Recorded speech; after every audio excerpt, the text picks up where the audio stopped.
What's up, everybody? It's your girl Kiwan, and I am back with a new episode of Zatima Season 4, Episode 3. Who let the door open? Y'all, before I start, make sure you like, comment, subscribe to the channel, click the notification bell button so you can be updated on every video I drop. Y'all, make sure you like the video so I can stay in the algorithm, okay? All right. So the episode starts with this long drawn out conversation with Fatima and Zach. They're in the bed and they're talking about the dinner and how, he wasn't supposed to go into work. And, he said that he needs to be in the office because Preston, was needing him to, I guess they went over not more documentation. I'm sorry. He needed to speak with them about a new deal or whatnot. So things are actually looking good for Zach, and I am happy about that. I don't know if that kind of if that's gonna. I hope that catch up in Sisters, his financial portion of it all. But hey, he's good financially. So we get to the office. Zach is at his desk working. Bryce walks in the office, being Bryce as usual. Not to mention that Zach continues to be extremely rude to Bryce. Like, at some point, you gotta chill. Like, you really gotta stop.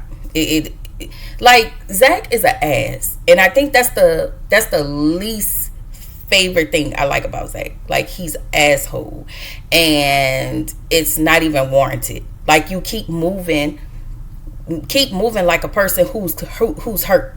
And so that's what aggravates me even more about Zach. Like, at some point, you need to turn that shit off. So Bryce asked him, hey, are we still on for tonight? Zach told him yes. I actually thought he was going to take this moment to be an asswipe, but luckily he didn't. And he said that he's bringing wine.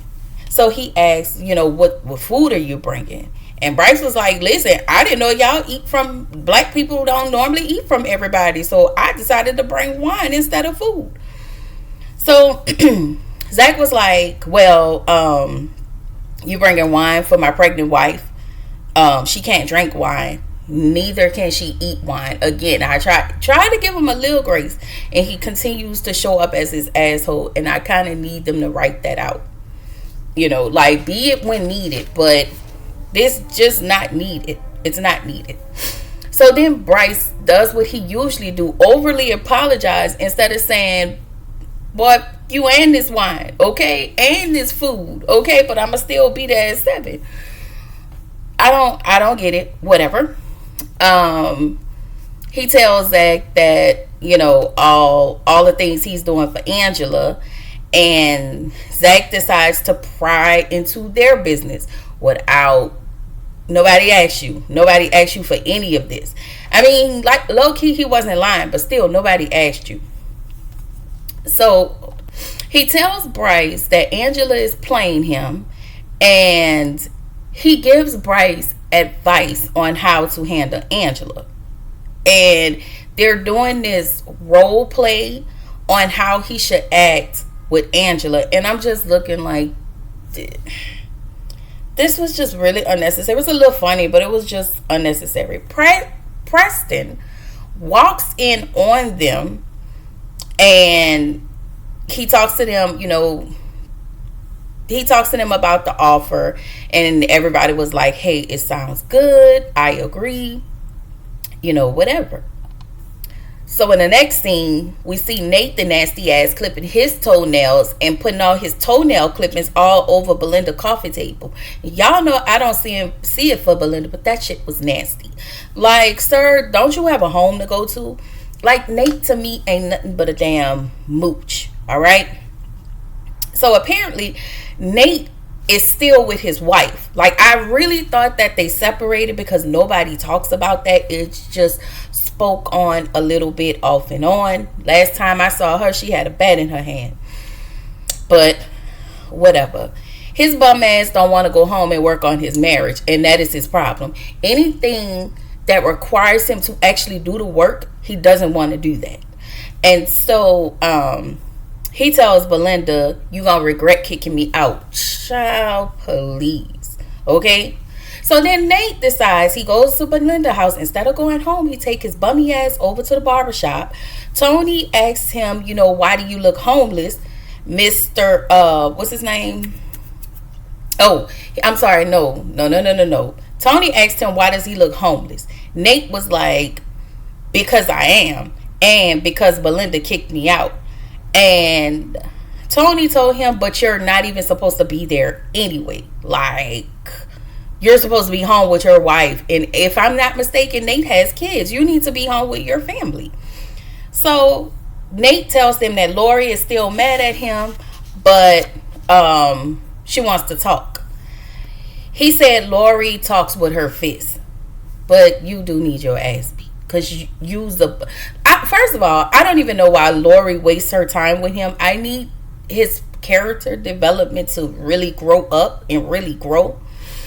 But whatever. So Mr. Tyrone told Nate, before you even think about asking them rusty, crusty, musty, dusty ass lips, the answer is no, because you cannot stay here. He didn't say all that, but I just wanted to add all that in. So Mr. Tyrone then tells him, like, you need to go home. He decides to take this moment. Mr. Tyrone decides to take this moment to give the nicest advice, but then he gives some dumbass advice. Whatever. He tells him to go home and make this work with your wife. And, if you was doing it right in the bed, basically, if you was doing it right in the bed, your wife, would be sleeping or whatever. He said, yeah, that's what he told him. Go home, go to your wife, and go give her the good. And I'm just sitting here thinking he just dipped his nasty in Belinda, and he gonna go turn around and go home and his wife. Yeah. Way to go run up that lady pH. All right. So Mr. Tyrone asked Tony if he's okay. Because he's, I stuck my neck out for you, and to make this whole situation go away, and I don't want you folding. So Tony tells him, I'm not okay. I just feel guilty about the whole thing. And Tyrone tells him there is nothing guilty about defending yourself for someone who tried to come in and rob you. Period. But, he tells him it's just heavy. Like, I guess when you unalive somebody, that got to be the most heaviest feeling. I wouldn't know, because I never unalived anybody. Okay? So, Tyrone was like, listen, I need you to really get your SHI together before both of us end up in jail. And he was like, I promise your dad that I will take care of you. Like, you are all I care about. I don't care about what happened or that. Basically, I care about you. Tyrone just basically, I need him to pull it together. So cool. In the next scene, Fatima, sorry y'all. In the next scene, Fatima's coming in the house with groceries. She can barely hold all the bags. She barely closed the door. Like, what are you doing? Zach says, if anything, because Preston was bringing a bigger dish, and if anything, he will order food. And so she kept saying she didn't want him to do that, but then you're mad because he's not there at the moment helping you in the store, and really you're supposed to be resting. Like, I get it, but girl, sit down. Like, let him do it. This his dinner for his partners, his people. Let him do it. Okay? We don't need no more baby losses. Okay? We don't. So, he comes in the door, and eventually he comes in the door, and Fatima had already started cooking, right?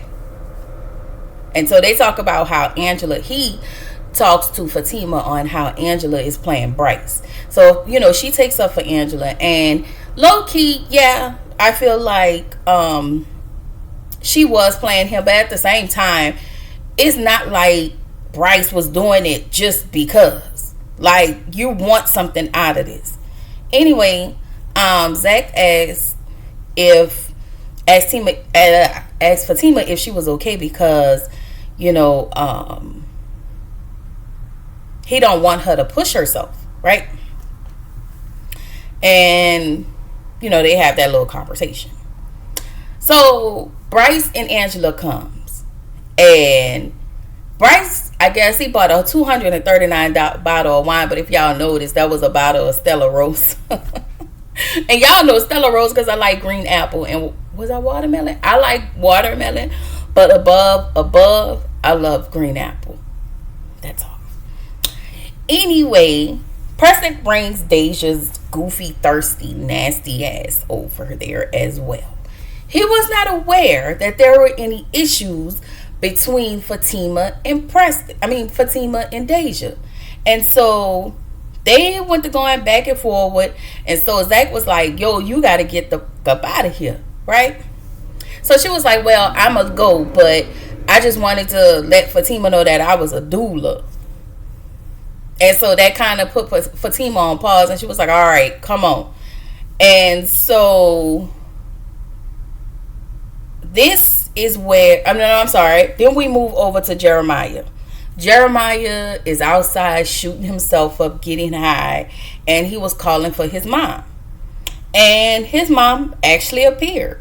And she appeared not how she looked, but, you know, it makes me feel like the lady made it right with the Lord, and she is up in heaven with she is with Jesus, okay? Because the way I think the lady's name was Miss Gladys. She had on all white, hair was pretty, and she came to Jeremiah, and this is where the episode ended. It was fine. The episode was fine. But yes, so after this, y'all, you'll see episode 2. My apologies for not bringing it last night. Y'all was just not in good spaces, but I'm back. So it's a lot that you'll see from me today. I'll drop the new episode and then we'll go from there. All right. Bye.